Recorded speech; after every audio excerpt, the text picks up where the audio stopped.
মধ্যপ্রাচ্যে উত্তেজনা নতুন করে চরমে উঠেছে। ইরানের দিকে যাচ্ছে যুক্তরাষ্ট্রের একটি বিশাল নৌবহর, যার কেন্দ্রে রয়েছে যুদ্ধবিমানবাহী রণতরী। মার্কিন প্রেসিডেন্ট ডোনাল্ড ট্রাম্প জানিয়েছেন এই বহর পাঠানো হয়েছে ইরানকে নিবিড় নজরদারির মধ্যে রাখার জন্য। তবে এই পদক্ষেপ ঘিরে আন্তর্জাতিক অঙ্গনে প্রশ্ন উঠেছে, এটি কি কেবল শক্তি প্রদর্শন নাকি সম্ভাব্য সামরিক অভিযানের প্রস্তুতি?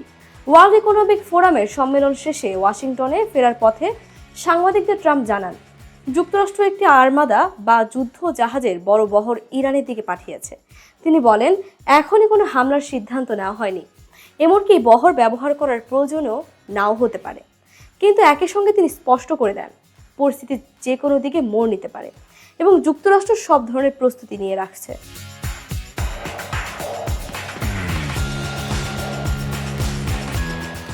মার্কিন প্রতিরক্ষা সূত্রগুলো বলছে, এই বহরে রয়েছে একটি পূর্ণাঙ্গ যুদ্ধ বিমানবাহী রণতরী স্ট্রাইক গ্রুপ। এর সঙ্গে যুক্ত হয়েছে গাইডেড ক্ষেপণাস্ত্রবাহী ধ্বংসস্তরী জাহাজ, আধুনিক এয়ার ডিফেন্স ব্যবস্থা, বিপুল পরিমাণ গোলা বারুদ, ড্রোন ও দীর্ঘপাল্লার ক্ষেপণাস্ত্র। মধ্যপ্রাচ্যে অবস্থিত মার্কিন সামরিক ঘাঁটিগুলোকে সম্ভাব্য ইরানি হামলা থেকে সুরক্ষা দেওয়া এবং প্রয়োজনে দ্রুত পাল্টা আঘাত হানার সক্ষমতা তৈরি রাখা। এই নৌবহর ইতোমধ্যে এশিয়া প্রশান্ত অঞ্চল থেকে যাত্রা শুরু করেছে এবং আগামী কয়েকদিনের মধ্যে ইরানের উপকূলবর্তী এলাকায় অবস্থান নিতে পারে বলে ধারণা করা হচ্ছে।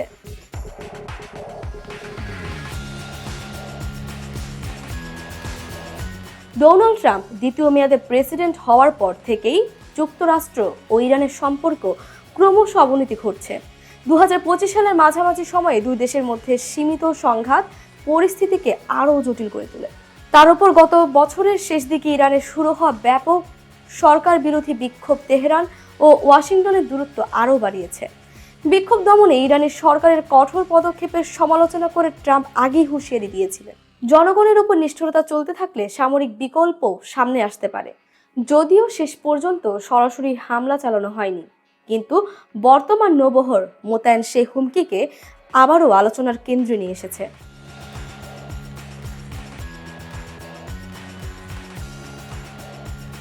তেহরান এই মার্কিন পদক্ষেপকে সরাসরি হুমকি হিসেবে দেখছে। ইরানি কর্মকর্তারা প্রকাশ্যে জানিয়েছেন, যুক্তরাষ্ট্র যদি সামান্য আগ্রাসী পদক্ষেপও নেয় তাহলে ইরান কঠোর ও অনিয়ন্ত্রিত জবাব দিতে প্রস্তুত।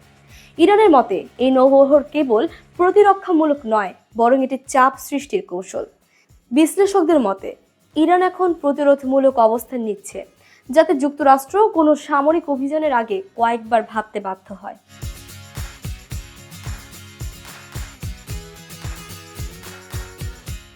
এই মুহূর্তে হোয়াইট হাউস আনুষ্ঠানিকভাবে কোনো হামলার সিদ্ধান্তের কথা বলছে না। ট্রাম্প নিজেও বলছেন তিনি সংঘাত চান না এবং আশা করেন এই বহর ব্যবহার করার প্রয়োজন হবে না। তবে একই সঙ্গে তিনি এমন পরিস্থিতি তৈরি করেছেন যেখানে সামরিক পদক্ষেপ নেওয়ার সব বিকল্প খোলা রাখা হয়েছে। আন্তর্জাতিক বিশ্লেষকদের মতে এই নৌবহর মোতায়েন আসলে তিনটি বার্তা দিচ্ছে। প্রথমত, ইরানকে সরাসরি সতর্ক করা। দ্বিতীয়ত, মধ্যপ্রাচ্যের মিত্র দেশগুলোকে আশ্বস্ত করা। তৃতীয়ত, অভ্যন্তরীণ রাজনীতিতে কঠোর নেতৃত্বের ভাবমূর্তি জোরদার করা।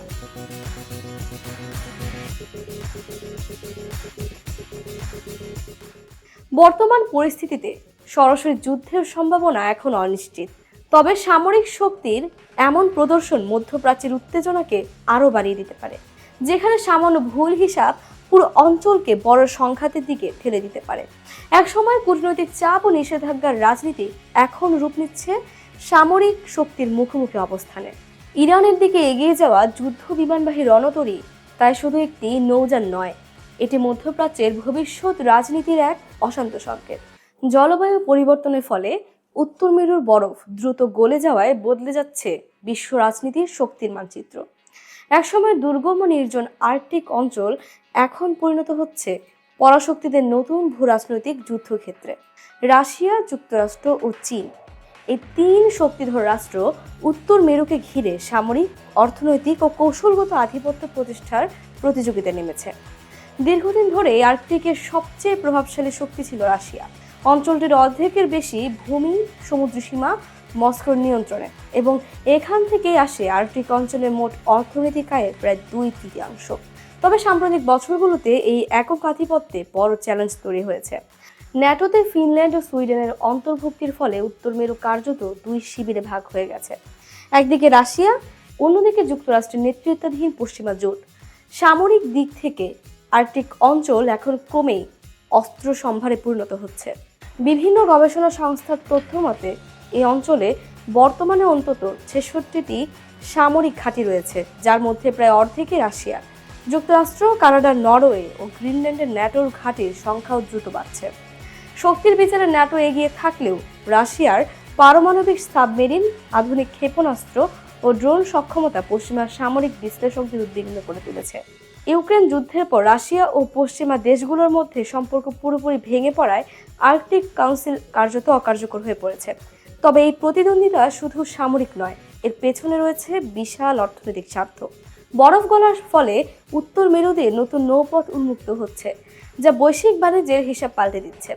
নর্দার্ন সি রুট ব্যবহার করলে এশিয়া থেকে ইউরোপে পণ্য পরিবহনে সুয়েজ খালের তুলনায় প্রায় অর্ধেক সময় লাগে।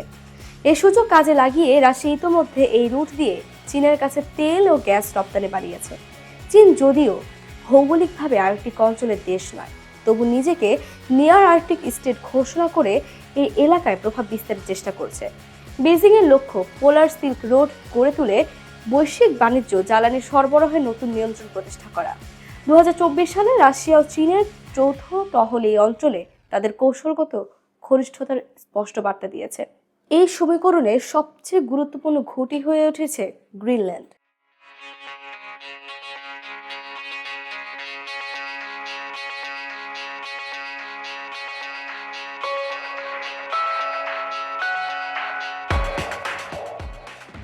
যুক্তরাষ্ট্রের প্রেসিডেন্ট ডোনাল্ড ট্রাম্প প্রকাশ্যেই গ্রিনল্যান্ড কেনা বা দখলের প্রয়োজনীয়তার কথা বলছেন, যা ডেনমার্কের সঙ্গে ওয়াশিংটনের সম্পর্কে টানাপোড়েন তৈরি করে। গ্রিনল্যান্ডে রয়েছে কয়লা, তামা, সোনা ও বিরল খনিজ উপাদানের বিপুল ভাণ্ডার, যেগুলো আধুনিক প্রযুক্তি, অস্ত্র শিল্পের জন্য অত্যন্ত গুরুত্বপূর্ণ। তবে বিজ্ঞানীরা সতর্ক করছেন, এই অঞ্চলে ব্যাপক খনিজ আহরণ পরিবেশের জন্য ভয়াবহ বিপর্যয় ডেকে আনতে পারে। কিন্তু বৈশ্বিক শক্তির ভারসাম্য, জ্বালানি নিরাপত্তা ও কৌশলগত শ্রেষ্ঠত্বের লড়াইয়ে সে পরিবেশগত উদ্বেগ ক্রমেই উপেক্ষিত হচ্ছে।